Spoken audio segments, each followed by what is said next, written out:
Mesdames et messieurs, bonjour. Nous sommes en direct du théâtre Mohamed V à Rabat. Ici se tient un grand rassemblement de la profession d'avocat à l'initiative de l'Association des barreaux du Maroc. Nous avons avec nous un membre du bureau exécutif de l'association qui va nous étayer le contexte de l'événement et son but. Maître Omar Bendjeloun, bonjour. Bonjour. Alors, le but et le contexte de l'événement. Aujourd'hui, c'est un rassemblement national des avocats à l'échelle nationale. Donc, il y a 17 barreaux au Maroc avec un peu plus de 18 000 avocats qui se rassemblent autour de l'Association des barreaux du Maroc. Et donc, on a fait un appel à un rassemblement national pour éventuellement dire à ce gouvernement qui est en train de faire quelques révisions et quelques modifications qui risquent d'être assassines par rapport au procès équitable, par rapport à la justice dans ce pays, par rapport à une certaine idée de l'état de droit. Et donc à partir de là, les différentes réformes que propose ce gouvernement sont complètement iniques. Et donc à travers l'offensive contre les avocats au Maroc et donc contre leurs prérogatives, contre leur immunité, contre leurs compétences, contre leur place au sein de l'ordre constitutionnel, au sein de l'ordre public, au sein de leur équilibre lié au pouvoir d'injonction de la justice, au sein de leur construction de la vérité, au sein de leur construction de l'arbitrage, au sein de leur construction du procès équitable, eh bien c'est une hérésie constitutionnelle qui est en train d'opérer ce gouvernement. C'est une atteinte aux droits de l'homme qui est en train d'opérer ce gouvernement, bien sûr en faveur d'une certaine idée néolibérale, d'une certaine idée mercantile de la politique, que bien sûr le peuple marocain, les équilibres nationaux du Maroc ne peuvent que refuser. Et bien sûr, vu que nous sommes en tant qu'avocats à l'avant-garde de la protection des grands équilibres de ce pays, nous nous sommes rassemblés aujourd'hui pour dire stop à cette offensive gouvernementale, surtout dans les différentes facettes de la légistique ou bien de la légifération qu'opère aujourd'hui le Parlement à travers le Code de procédure civile et le Code de procédure pénale.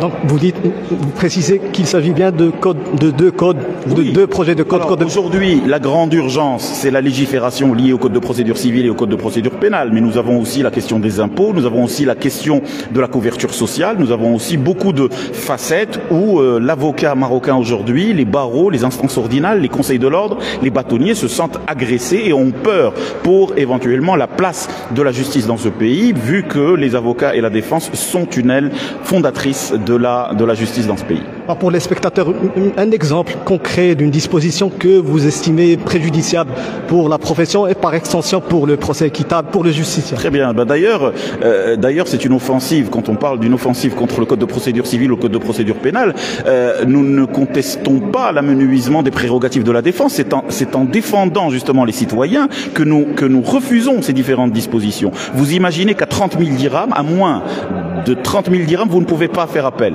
Vous imaginez qu'à moins de 80 000 dirhams, vous n'avez pas le droit de faire appel. Vous imaginez que, par exemple, un juge assis a le droit de considérer qu'un procès est un procès de mauvaise foi. Vous comprenez? C'est un procès de mauvaise foi et donc sans aucun critère, sans aucune considération, sans aucune légitimité. Et donc c'est un peu dangereux. Vous imaginez que vous êtes une petite entreprise. Vous avez pris un marché, par exemple, avec une collectivité territoriale, avec l'État. Eh bien, le Code de procédure civile a dans sa disposition d'interdire l'exécution des jugements, n'est-ce pas, contre l'État ou contre les entreprises publiques ou contre les collectivités territoriales. C'est une menace à la stabilité économique. Je vous ai donné 3 exemples, mais il y en a à foison. Vous avez un article 17 qui va permettre au ministère public, c'est-à-dire au procureur, de contester un jugement quand bien même il a été prononcé dans les années 80 ou dans les années 90 sans délai, sans aucun encadrement légal. Et donc à partir de là, il y a une menace en la demeure, une menace relative à l'état de droit et au procès équitable, et cela n'est absolument pas normal. Et c'est du rôle de l'avocat que de défendre bien sûr la stabilité du pays dans ce sens. Alors les différents intervenants ont également évoqué le cas de la mutuelle des avocats et le parallèle avec le projet de ralliement des avocats à la CNSS.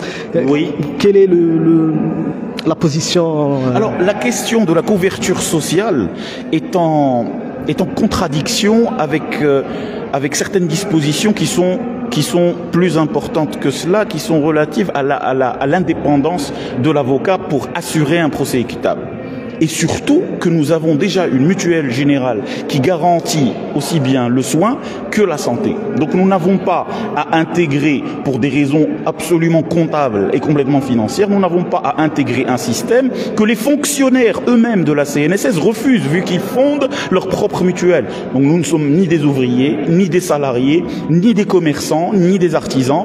Nous portons une mission universelle organisée par le droit international, organisée par le droit national et qui a ses propres canons, notamment l'honoraire libre, notamment la mission libre, notamment la clause de conscience, et nous avons notre propre mutuelle pour pouvoir éventuellement couvrir la santé des avocats et demain couvrir la retraite des avocats d'un point de vue national. D'ailleurs, il y a certains barreaux qui sont très avancés dans ce sens, notamment le barreau d'Agadir ou le barreau de Marrakech. Alors, il y a eu des propos fort de la part des intervenants, mais il n'y a pas eu de décision, d'annonce de décision, de mesures concrètes.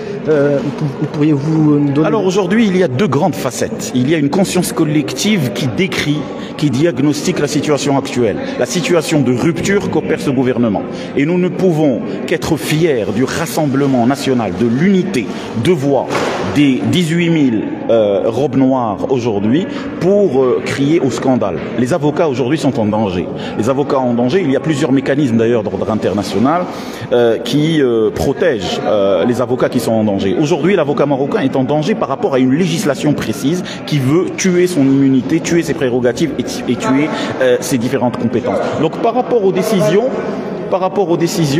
ça c'est le directeur du théâtre. Donc pendant les décisions, par rapport à ces décisions, c'est une question et une compétence propre du Bureau national de l'Association des barreaux du Maroc, n'est-ce pas, qui va tracer un programme militant, n'est-ce pas, qui va crescendo par rapport à cette lutte. Et vous avez entendu les différents propos qui clament l'augmentation du rythme de contestation, qui augmente éventuellement la progression, l'élévation du niveau de mobilisation et du niveau de lutte pour garantir aux citoyennes et aux citoyens marocains leurs droits fondamentaux à travers une justice équitable. Donc augmentation, pour ne pas dire escalade, parce que tout à l'heure à l'unisson les avocats ont appelé à l'escalade.